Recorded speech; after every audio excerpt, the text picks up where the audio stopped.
Alright, what's going on, everybody? Welcome back to another video here on the channel, and today, man, we're going to be taking a look at a pretty insane news story that recently came out. Now, this is really just something that doesn't even seem like something that would happen in real life, right? Like, this sounds like some sort of Onion article, or the premise maybe to like a South Park or a Family Guy episode or something, right? This doesn't really happen every day is probably the best way to put this. So basically, there's this news story that came out here just a couple days ago, right, where this remote, well, I shouldn't say uncontacted, they have been contacted, but they are pretty much just like left alone to do their own dealings, but it's an Amazonian tribe that was given access to the World Wide Web, the internet, right, and things just basically went from just, you know, pretty normal in their tribe, things that they did, things that their culture kind of called for them to do, and now apparently shit has just hit the fan and they're at a complete turning point in their society that they've built over all these years. So a reclusive tribe in the Amazon finally got hooked up to the internet thanks to Elon Musk, only to be torn apart by social media and pornography addiction, elders complain. Brazil's 2,000-member Marubo tribe has been left bitterly divided by the arrival of the Tesla founder's Starlink service 9 months ago, which connected the remote rainforest community along the Itui River to the web for the first time. Quote, "When it arrived, everyone was happy," Tasainama Marubo, 73, told the New York Times. But now things have gotten worse. Young people have gotten lazy because of the internet. They're learning the ways of the white people. So, all right, I know some people, they might read that last part about learning the ways of the white people and they might, you know, get fucking sad or upset about it, right? Personally, I take no offense to it, right? You got to remember, this is a remote Amazonian tribe, right? They're not really too worried, in most instances at least, about like the modern world and kind of keeping up with technology and all the privileges and things and milestones that we've accomplished here in like American society, for example, right? Because that's where most of us are from. I think that's kind of just a way for them to say like the ways of everyone else, because obviously it's really not just white people who are using the internet and getting addicted to pornography and whatnot, right? So I was kind of surprised to learn that this tribe had 2,000 people, though. That's a pretty decent amount of people, I feel like, for a reclusive rainforest tribe, right? That, from at least like what I can infer, probably isn't really using like modern medicine or like modern medical techniques, probably still living a pretty mostly technologically regressed lifestyle, right? So that is a pretty decent amount of people to have in a tribe like this, but I feel like this could have probably been expected to a certain degree, right? Because, I mean, you just take a look at how the internet's gone for everybody else. We've had internet, at least like pretty much commercial grade internet for the consumers of the world for like, what, 30, 35 years now, something like that. So for the rest of us here in like America and whatnot, it's already become pretty normal, I feel like, to just be addicted to the internet and just pour a ton of time into it, and things like porn addictions are way more commonplace than in times before and whatnot. So I feel like you could have probably saw those results around the world and just been like, oh, that's probably what's gonna happen here, but the entire concept is just so fucking wacky. Like, imagine you're just chilling out, right? You're in a fucking Amazon tribe, right? Just chilling out, right? You're in your like straw hut just relaxing, and then one day these people walk into town, they're like, hey, you guys want some fucking internet? And you're just sitting there like, yikes, what's about to happen to us now? The Marubo are a Chas tribe which even frown upon kissing in public, but Alfredo Marubo, all Marubo use the same last name, said he is anxious that the arrival of the service, which delivers super fast internet to far-flung corners of the planet and has been billed as a game changer by Musk, could upend standards of decorum. Alfredo said many young Marubo men have been sharing porn videos in group chats, and he has already observed more, quote, aggressive sexual behavior in some of them. Nah, but on a real note, we need to get them on Twitter. We need to get them a DraftKings account, right? We need to get them on Xbox Live, you know? Get them some Fortnite. We need to get them, like, really hooked the fuck up, right? Like, they've kind of, it seems like, figured out the basics of the internet. This is kind of like where we were, like I said, back in the 90s. People were on AOL and on online forums and whatnot, sharing their little porn pics and clips on dial-up internet, right? And then now, all this time later, they finally have gotten access to the internet from Starlink and whatnot, and, well, look at what's happening, right? Now,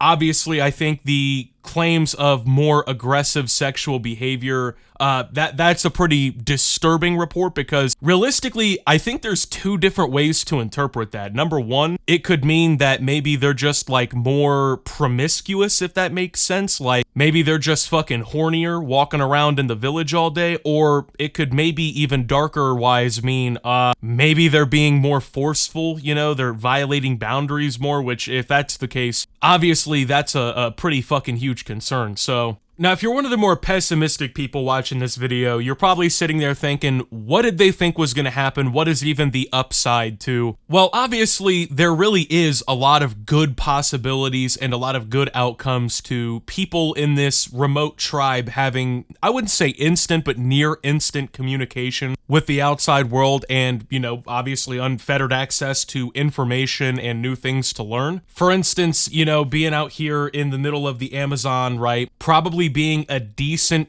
time away from any other normal like civilization in Brazil or whatever. Let's say somebody was to get significantly injured or hurt or whatever, they could reach out to people, right? They could find help, they could contact the emergency services nearby. You know, you get some sort of weird rash or bug bite or something out in the rainforest, you can look it up and say like, hey, what are these symptoms? And I'm gonna assume that, you know, obviously you shouldn't take all of your medical advice from Google, but I will probably assume that Google is a better resource or a better tool than they already had when it comes to like figuring out medicine and things like that. Then of course there's just the opportunity to learn outside of just that, you know, world history, learn about the cultures and the ideas of all these other places, right? And it seems like that's kind of what's already happened. Like it already said earlier in the article, some people are just like getting mind-numbingly addicted to porno and whatnot, but there has already been good outcomes with this internet being installed. It's already saved lives, Inoke Marubo 40 stated. Members are also able to share educational resources with other Amazonian tribes and connect with friends and family who now live elsewhere. It has also opened up a world of possibilities for young Marubo, some of whom have been unable to conceptualize what lays beyond their immediate surroundings.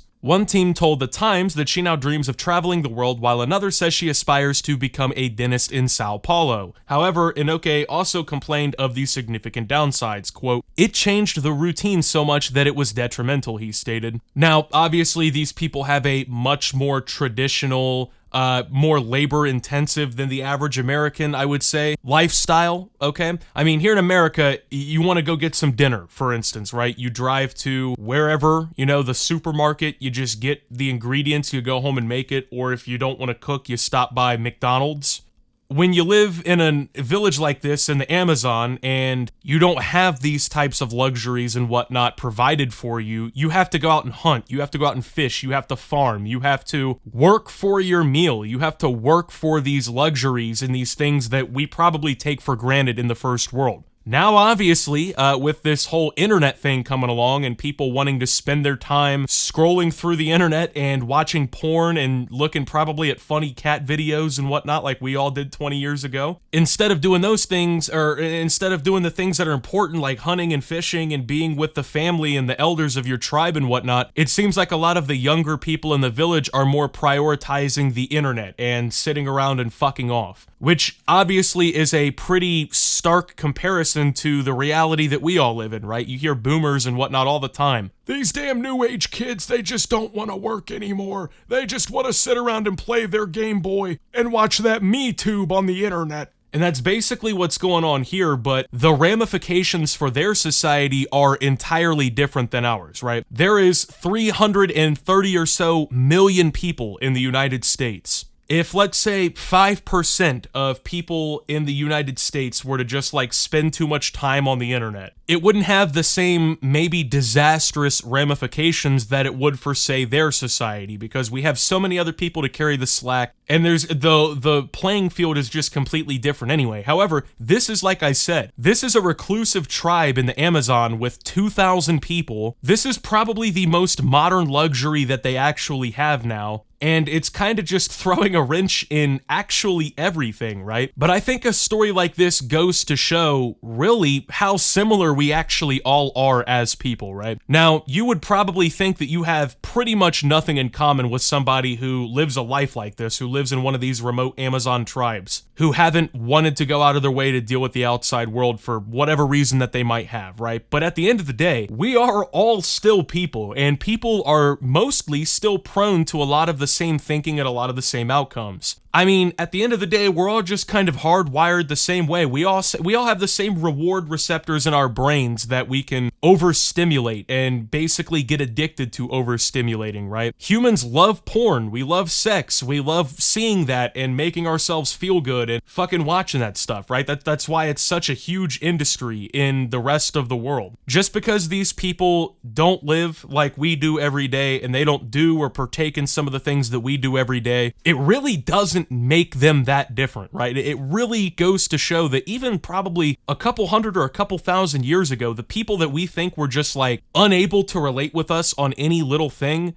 if they had the same things that we do today, they'd probably be in the same fucking position, man. They'd probably be doing and seeing the exact same problems plague them that we see in our society. And of course, now this Amazon tribe is seeing it, right? Tribespeople became so addicted that Marubo leaders, fearing that history and culture, which is passed down orally, could be lost forever. They now have limited access to the internet for 2 hours each morning, 5 hours each evening, and all day Sunday. But parents still worry the damage may be done. Another father, Kaipa Marubo, says he's anxious about his children playing violent first-person shooter games. Now, I know I talk about this in particular as a topic pretty frequently. I'm really not going to hammer down on this guy too hard or like kind of clown him for thinking this because, once again, this is pretty brand new technology to all these people. They've never really dealt with this kind of stuff before. I really don't think these kids in these tribes grew up playing Call of Duty like you and I might have, or like Minecraft or whatever, Grand Theft Auto, all these other games. So to them, this is probably, I don't want to say witchcraft or like sorcery because that kind of, seems demeaning to them, but in comparison to us, like, this is brand new shit. They have no idea what the ramifications could be. And they're already looking at the whole internet thing and they're seeing the effects that it's having, especially on the youth in their population. It's really no wonder that they actually think, oh, if they play violent video games, they might actually turn violent. They haven't really had the studies and the research and whatnot that we've had here in like America and other places around the world on this thing. So obviously, there's been some pros and whatnot to this whole thing. People have way quicker and easier access to information and new knowledge. They're able to learn about the world beyond just their tribe, which it appears many of them knew pretty much nothing about before this. But at the same time, having that instant, unfiltered access to the outside world has brought its own drawbacks and issues that this society will have to deal with. So I don't know. I thought it was just a really interesting overall topic to talk about here because, like I said, you don't see this happen every day. So anyway, with that being said, thank you guys for watching. If you did enjoy, make sure to leave a like, subscribe if you're brand new around here on the channel, follow me over on Twitter and Twitch at @SubToOptimus. Make sure to check out Shoptimus down below. Thank you to my Watch Optimus subscribers. Your support helps the channel tremendously. And until my next video, guys, this is Optimus,